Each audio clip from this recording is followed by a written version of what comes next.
Broken vows, a Silicon Valley revenge saga. I never thought I'd become the person I am now. The kind of person who meticulously plans revenge, who understands that true retribution is an art form that requires patience, intelligence, and a complete disregard for the conventional rules of forgiveness. My name is Emma Carter. I was the perfect wife. At least, that's what everyone thought. For 8 years, I built a life with Michael that looked flawless from the outside. A beautiful Victorian house in the suburbs of Boston, 2 golden retrievers, successful careers.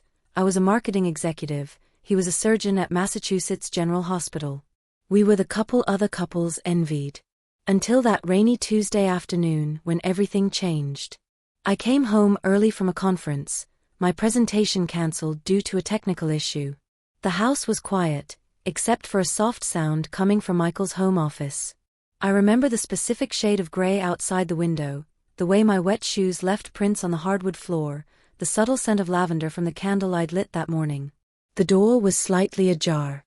And there, on Michael's computer screen, was a photograph that would destroy everything. It wasn't just any photograph. It was an intimate moment captured between my husband and Sarah Reynolds, my best friend since college. Their bodies entangled, her distinctive tattoo visible, his hands placed exactly where they should never be. In that moment, the world around me became a slow-motion nightmare. 8 years of marriage, dissolved in a single digital image.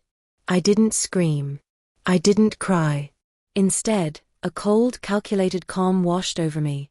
The kind of calm that happens when you realize your entire life has been a carefully constructed lie. Michael didn't know it yet, but his life was about to become a precise, methodical demolition. And I would be the architect of his destruction. This wasn't going to be a simple divorce. This was going to be a complete and total annihilation. The next 3 months were a masterclass in strategic planning. While Michael and Sarah continued their blissful little affair, believing themselves completely undetected, I was transforming myself into a weapon of precise destruction. First, I gathered evidence. Meticulously. Professionally. I hired a private investigator, a former Boston PD detective named Jack Rodriguez, recommended by a colleague who understood discretion. His rates were high, but money was something I had plenty of from my years of successful marketing consulting.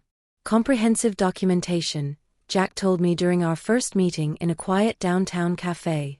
That's what you'll need if you want to make this hurt. He tracked their communications, photographed their meetings, collected digital and physical evidence that would make even the most confident cheater tremble. Text messages, hotel receipts, GPS location data, nothing was left to chance. Sarah worked as a pharmaceutical sales representative, which made her particularly vulnerable. Her entire professional reputation was built on trust and integrity. One wrong move could demolish her career. Michael, being a respected surgeon, had even more to lose. A scandal could mean losing his hospital privileges, his professional reputation, potentially everything he'd worked decades to build. I wasn't just planning a divorce. I was planning total, comprehensive annihilation. My strategy had multiple layers. Professional destruction. Personal humiliation. Financial devastation. Each layer carefully designed, each step calculated with the precision of a surgical strike. The best revenge, I discovered, isn't loud. It's quiet. Methodical. Devastating. And I was just getting started. My first move targeted Sarah's professional life. Corporate pharmaceutical sales is a cutthroat world where reputation is everything. One carefully placed anonymous tip could unravel years of professional climbing. I knew her territory covered 3 major hospital networks, and her performance was closely monitored by regional management. Jack's investigation revealed something perfect, a pattern of questionable expense reports and potential HIPAA violations during her affair with Michael. Small irregularities that individually seemed minor, but when compiled would look like systematic misconduct. I created a burner email account using a generic Gmail address. The first message went to her regional sales director, a meticulously crafted document outlining potential compliance breaches. Each statement was technically true, yet strategically weaponized to create maximum doubt. Confidential internal review request, the subject line read. I attached sanitized screenshots, redacted reports, GPS tracking logs from her company car that showed suspicious extended lunch breaks and irregular routing. Nothing definitively proved misconduct, but everything suggested deeper investigation was necessary. The corporate world moves on whispers and suspicions. One seed of doubt can grow into a forest of destruction. Within 2 weeks, Sarah received her first official performance review in 5 years, not a routine assessment, but a comprehensive investigation into her professional conduct. Her company placed her on administrative leave pending internal review. One domino, perfectly positioned, had begun to fall. Michael didn't know it yet, but his carefully constructed world was about to come apart, piece by meticulously planned piece. Michael's downfall would require a more surgical approach. As a respected surgeon, his professional reputation was his most valuable asset. I knew exactly where to strike. During our marriage, I'd always been meticulous about our financial records. Michael never knew that I kept copies of everything, including some very interesting medical documentation from his hospital. Jack's investigation had uncovered something fascinating. Over the past 2 years, Michael had been conducting unnecessary surgical procedures, small ones, just frequent enough to pad his billing, but not egregious enough to immediately raise red flags. Minor additional interventions during routine surgeries that increased his compensation by nearly 17% annually. I compiled a comprehensive dossier. Surgical logs, billing records, patient charts, each document a potential nail in his professional coffin. The Massachusetts Medical Board receives anonymous reports weekly. Mine would be different. Carefully constructed. Impossible to ignore. The first anonymous report went out on a Tuesday morning. By Wednesday afternoon, the board's preliminary investigation had begun. I watched from a distance, my heart cold and calculating. Michael had no idea the ground was crumbling beneath his feet. His first meeting with the medical board's investigative committee would change everything.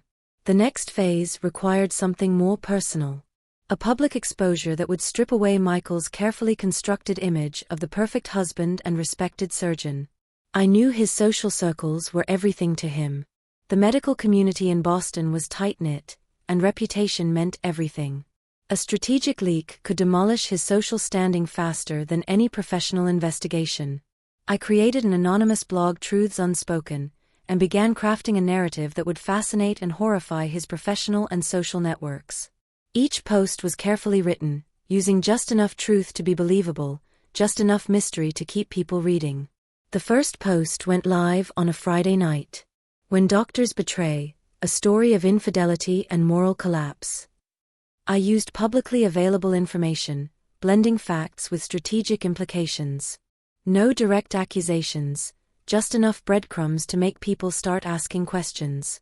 Screenshots of hotel check-ins, cryptic references to a respected surgeon's secret life, hints about ethical breaches that went beyond mere personal indiscretion. The blog went viral within the medical community. Whispers started. Conversations in hospital corridors. Raised eyebrows at medical conferences. Michael's world was shrinking, and he didn't even realize it yet. Sarah was already struggling with her professional investigation. Now, Michael would feel the first tremors of his own impending personal earthquake. The best revenge, I was learning, was a slow, methodical dismantling of everything he held dear. And I was just getting started. Money was the final battlefield, and I was prepared to wage total war. During our marriage, I'd always been the financial strategist. Michael thought he managed our investments, but I was the one who truly understood the complex web of our financial portfolio. Our prenuptial agreement was something I'd studied meticulously, every clause, every potential loophole. I began by systematically protecting my own assets. Quietly transferring funds, restructuring investments, creating financial firewalls that would insulate my wealth from the coming storm. Each move was calculated, each transaction designed to leave Michael vulnerable. Our joint investment in a real estate development project became my primary weapon. I contacted our legal team, citing potential marital discord, and requesting a comprehensive audit of the project's financials. The timing was perfect, just as the medical board investigation was gaining momentum. Real estate developers are paranoid by nature. One hint of potential legal trouble, and investors start getting nervous. Within weeks, the project's primary investors began pulling out. Millions of dollars in potential profits evaporated overnight. And Michael was the face of the project. His reputation was becoming toxic. Professionally, socially, financially. I watched it all unfold with a calm that would have terrified him if he'd known. The texts from Michael started coming more frequently. Confused. Desperate. "We need to talk," they would say. But talking time was long over. The day everything culminated was surprisingly ordinary. I received a call from Jack, my private investigator. "It's done," he said simply. The final pieces of evidence were in place. Michael and Sarah's world was about to completely unravel.